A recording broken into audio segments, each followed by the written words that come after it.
Hey everyone, just taking my final laps around the University of Pennsylvania campus where I got my MBA at the Wharton School of Business. Just reminiscing about my last 2 years here, and I kind of want to answer the question of what my expectations were, what it was like, and is it worth it?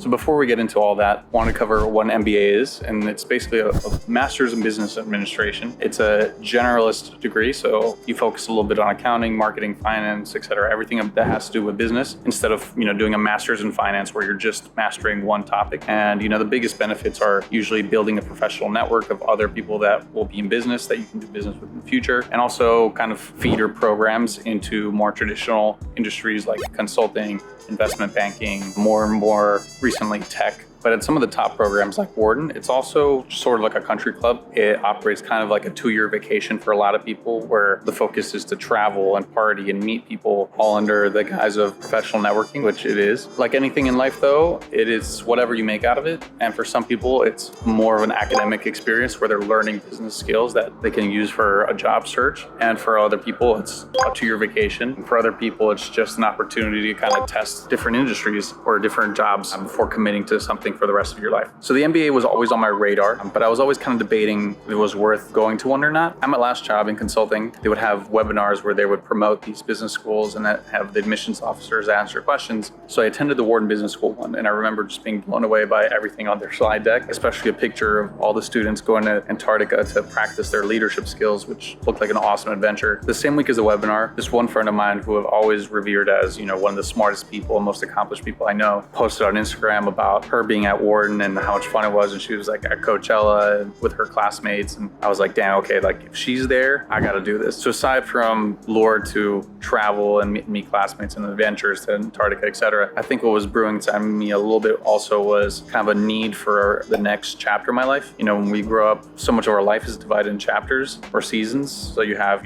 middle school, high school, college. When I went to Deloitte, the first 2 years are another very organized block of time. And, my 2 years kind of ended. I was looking at potentially, my rest of my career at Deloitte or who knows what. And I kind of wanted a structured next chapter. And the MBA just kind of makes sense. It's 2 years structured, be an opportunity where I know I'd be growing, even though I didn't know at the time exactly what I wanted to do. I remember meeting with 2 of my senior managers who wrote my recommendation letters to Wharton. And they asked me, they're like, okay, why do you want to go get your MBA? And I couldn't say anything else other than just that I was going to regret it in my deathbed if I didn't do my MBA. And they kind of look at it like, really? Like there's no other reason like academic or professional growth or anything like that? I was like, and the truth is no, I just knew that I want to do it. I would regret it if I didn't. And that kind of just fueled my decision to go after it. So after a grueling year of just applying to business schools, I got into my dream program, which was the original one that motivated me to get my MBA in the first place, which was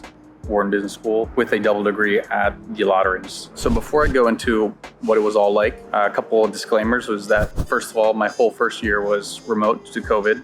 Second was I had no interest really in the academic side of it. I'd studied business undergrad and I was in consulting, so I wasn't really looking forward to like the classes as much as the kind of country club aspect that I've been talking about. I wasn't in it to look for a job like many other people because I was sponsored by Deloitte, so I knew I had the job offer going back. And lastly, my focus was on entrepreneurship and starting a business while I was in school, which is again, not what everybody wants to do. So pros and cons, want to start with pros. And first and foremost are the people. There's so many smart, outgoing, fun, and friendly people here that it's just been so much fun to meet everybody. And it's also been eye-opening because they come from different walks of life, different career paths, and they kind of open up the universe of possibilities to you. Like I remember, meeting a lot of people in private equity, which I had really no understanding of what it was before. You have sports, clubs, and events. I talked a little bit about joining the hockey team, playing intramural soccer, being in a battle of the bands. There's events like Fight Night. We talk about travel that even with 1 year being COVID, I was still able to travel to a ton of countries and travel to the point where I'm so sick of traveling, like I don't want to do it anymore. You obviously have, I think, a lot of access, not just to alumni and professors and everything, but like it's really opened up access to so many things that I didn't really understand that were out there, like financing to buy businesses. I think I'm a lot more eligible to get this financing now that I have this prestigious MBA. And obviously all this at a time where your grades don't matter because they're not reported. You can really focus on these other aspects of school and not not so much academia.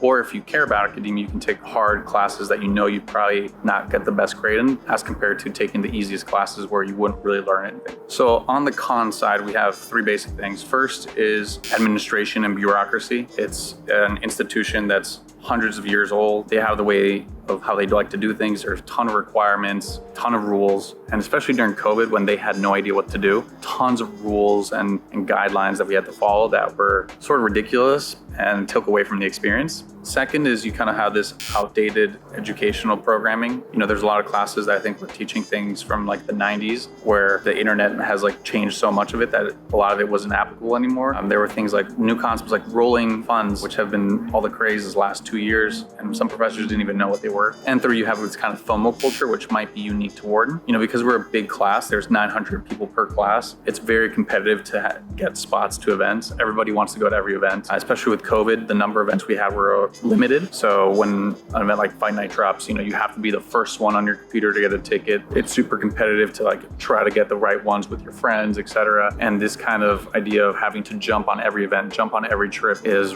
exhausting, and I think really took away from a lot of the fun of it. Did the experience live up to the expectations? Yes and no. Yes, in the sense that I got this new chapter in my story that really changed the trajectory of my life. And it's an experience that I know when I'm on my deathbed, I'm gonna be glad I went through with no regrets. And no, in the sense that I didn't get to experience many of the things I wanted to experience while I was here. I wasn't able to go for a lot of the leadership programming that I wanted to go to. The Antarctica trip never happened because of COVID. A lot of the classes I expected to be great were pretty average. But what I wanted out of the MBA kind of changed while I was here. For example, a big goal of mine was to start a business while I was here, and I was doing that. And at the time I learned about an alternate path, which is entrepreneurship through acquisition, buying businesses. And I pivoted to kind of looking more into that and dedicating my time there away from building a business, which actually I think is setting myself up for the life I actually really want to live. And honestly, I also kind of expected this kind of Hogwartsy experience, going to an Ivy League school, like a school that's hundreds of years old. But once you got here, you kind of realize that it's just run by people, like humans like you and me, and they have faults and they don't know what's going on a lot of the time,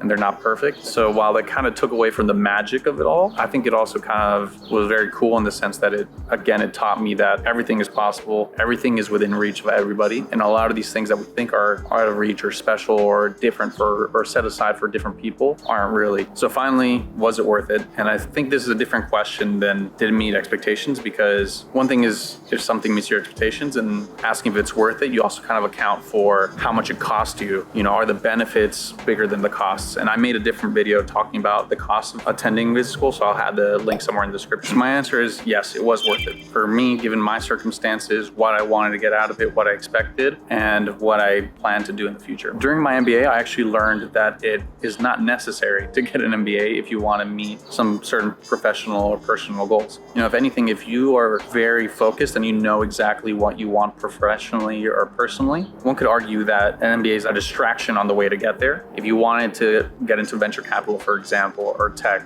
or if you wanted to move to a certain location, you don't need to do an MBA to do that. There's cheaper and quicker ways to get that done. But if you're more interested in the journey rather than the specific destination, I think the MBA is a fantastic experience. It's 2 fantastic years where you're exposed to a ton of people, a ton of different ideas. You're given access to more things than you can take advantage of. It's really an eye-opening experience where you get to test different things before you kind of set yourself in motion to a new career path or a new city or new relationship, etc. Right? All that if you can pay for it. I'd also like to add that I can't comment on the complete value of an MBA because so much of the worth is accrued later in life. The idea is that 10 years from now, I should be able to pull on the relationships or the knowledge or the connections that I made here now to achieve some sort of professional or personal gain. And I kind of got that recently where, I got a job offer from an alumni where I didn't have to send the resume. It was just based off connections and the trust that we had each other on the school and the people we both knew. I could just imagine that kind of experience is even greater or more common in the future. So that being said, I was someone who's more interested in the journey rather than the destination, and I'm very happy I went on it. Let me know if you have any questions about the MBA. I'll be happy to answer. Thank you guys.